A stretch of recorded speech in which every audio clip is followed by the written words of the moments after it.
Olá, estamos de volta aqui. A estrutura de repetição for. Já passamos pela introdução, pelo comando for, pelo exercício 1 e agora faremos o exercício 2. Bom, olha o enunciado do exercício 2. Implemente um programa que leia como entrada um valor inteiro n e calcule e imprima como saída o valor da série S igual a somatório. Para quem não conhece, esse é o símbolo de somatório. Então não tem novidade nenhuma aqui para a gente, a menos que a gente não conheça esse símbolo. Então, esse símbolo significa somatório quando o i começa de 1, vai até n, inclusive. Somatório de quê? Desse termo. Então, esse é o termo do somatório, né, que eu vou agregar, né, a minha soma, 2 vezes i menos 1 dividido por i. Então vejam que eu tenho um contador aqui, que é i, que começa de 1 vai até n, inclusive n, porque o somatório, esse símbolo diz que n é incluso. Esse valor que estiver aqui em cima, ele está incluso. De 2i menos 1 dividido por i. I vai assumir 1, 2, 3, 4, porque também nesse símbolo o incremento é de 1.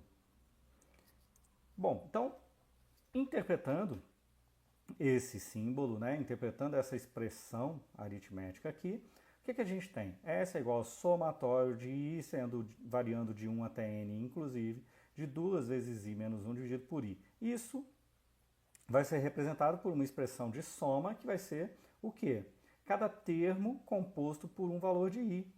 Então, i começa de 1. Primeiro termo é 2 vezes 1 menos 1 dividido por 1, porque o i é 1. O segundo termo vai ser quando o cálculo dessa expressão, quando o i virar 2, porque o incremento é de 1. 2 vezes 2 menos 1 dividido por 2. E, consequentemente, terceiro termo, 2 vezes 3 menos 1 dividido por 3. Consequentemente, último termo, 2 vezes n menos 1 dividido por n. E aí, para fazer esse somatório, como a gente já viu, a gente vai, né, esse contador aqui, ele inicia de i, deixa eu voltar aqui, né, esse contador aqui, ele inicia de i igual a 1 e vai até n, inclusive, deste termo, né, onde cada valor do termo é calculado em cima do próprio valor de i, que é aquele que define o padrão de contagem.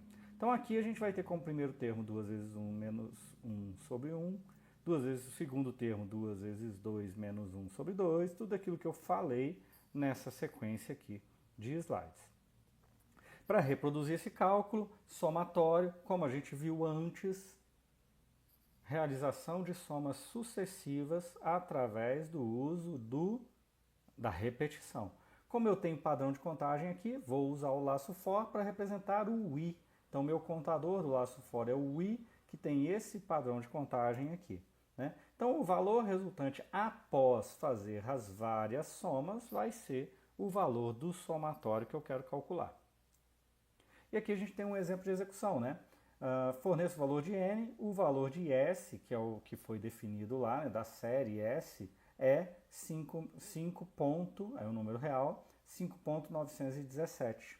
Aqui não sei se foi dito, não foi dito, mas vejam que ele está formatando a saída com 3 casas decimais, então a gente vai formatar a nossa saída com 3 casas decimais, né?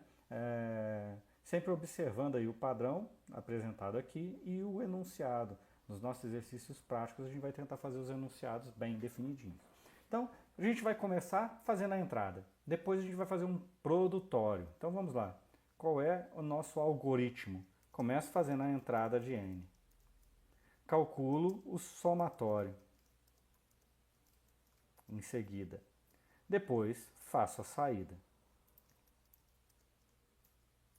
Calculo o somatório S e faço a saída. Bom, a gente já sabe como fazer a entrada. N é igual, N é um número inteiro, int, lá dentro o input,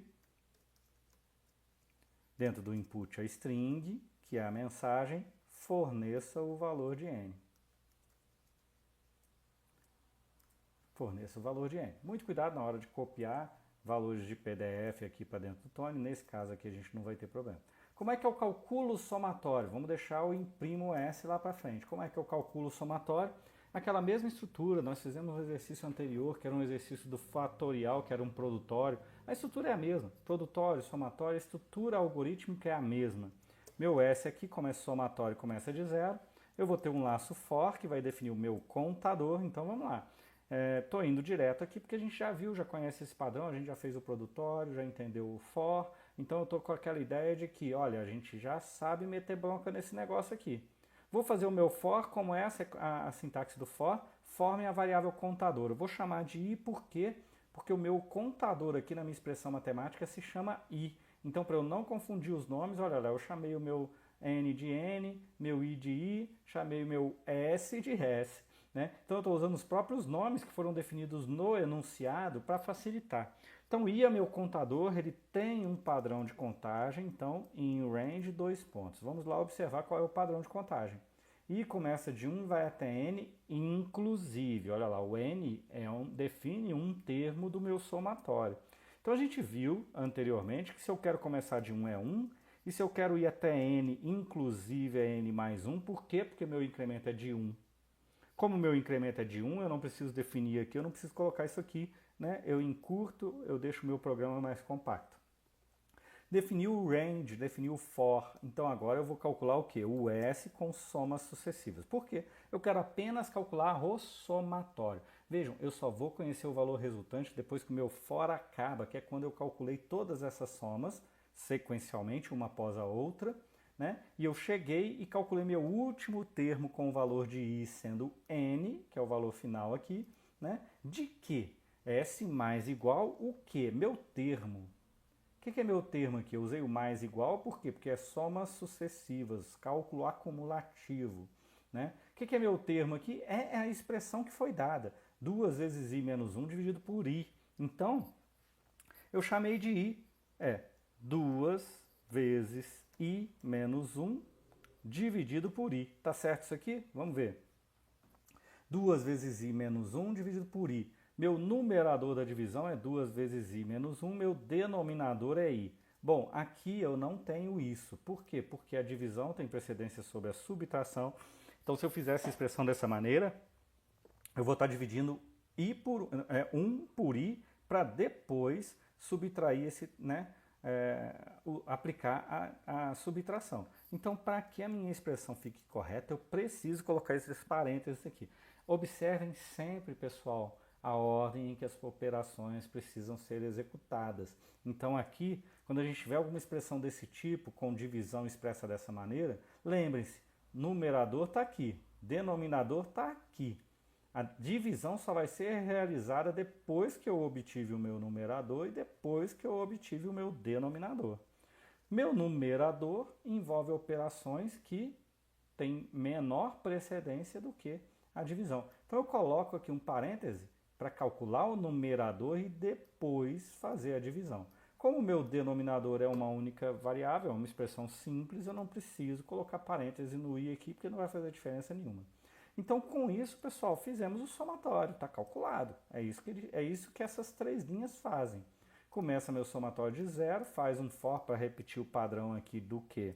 O padrão do somatório, com essa contagem, o somatório. Como eu já disse, vou afirmar novamente. Esse símbolo é o símbolo de somatório, onde o i é o meu contador. Aqui eu posso colocar qualquer variável, né? Aqui ele colocou i. I é minha contagem, que começa de 1, vai até n, inclusive. Então esse é o padrão para essa formulação matemática, que a gente já reproduziu aqui. Então o que nos resta é imprimir o resultado através de uma f-string. Lá a gente volta para o exemplo de execução. O valor de s é tanto. E aqui, como eu disse, ali tem um exemplo que me induz a pensar que o valor de S aqui, né, que é o valor assumido por S, aqui faz parte da string, porque eu quero imprimir S mesmo. Então, o S aqui faz parte da string. Aqui eu quero o valor armazenado na variável S, então tem o mesmo nome, pode ficar confuso. Cuidado com isso. Observe o que está como texto na minha mensagem e o que está como valor que eu calculei dentro da minha mensagem. Então, vou substituir o valor resultante pela minha variável. Isso aqui não é variável, isso aqui faz parte do texto. Então, meu S, e aqui eu vou formatar com 3 casas decimais, né, interpretando que aqui ele pediria para formatar com 3 casas decimais. A gente pode deixar 100 e ver o resultado, para ver, né, se realmente eu tenho que arredondar para 3 casas aqui ou se não há indicativo para isso. Vamos lá, N4 e N500. N4. O que ele vai fazer? O somatório. Começa de 0 e vai calcular aqui nosso range, incluindo o N. Então, o I assume 1, ele entra aqui, calcula o termo para quê? I igual a 1. Então, 2 vezes 1 menos 1 dividido por 1. 2 vezes 1 menos 1 dividido por 1, que é 1. Então, meu somatório foi para 1. Era 0, foi para 1. O I agora é 2. Vai calcular essa expressão com o I igual a 2. Resultado disso é 1,5. Agrega esse valor, era 1, virou 1 mais 1,5, 2,5 e assim por diante.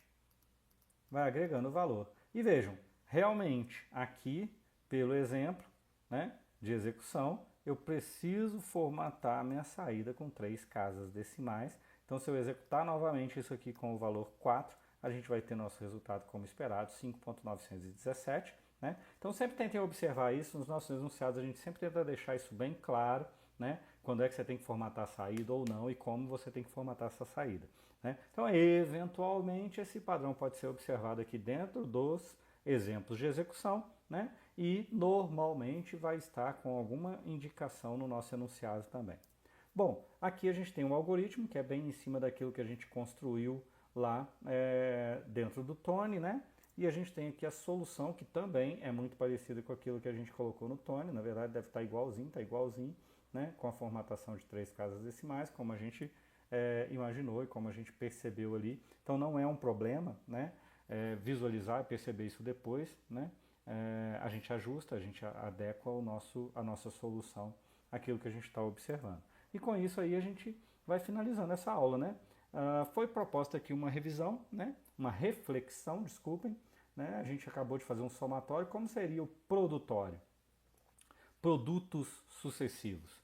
Bom, para quem assistiu o vídeo anterior, a gente resolveu o exercício do fatorial. O fatorial era um produtório, né? O fatorial é definido como um produtório. E o que a gente fez lá foi definir o nosso valor inicial como 1 e modificar aqui a operação que de mais vira multiplicação. Então, o mais aqui virou asterisco. Só isso, para a gente recordar aquilo que a gente viu anteriormente, a gente pode ter necessidade de usar futuramente de novo.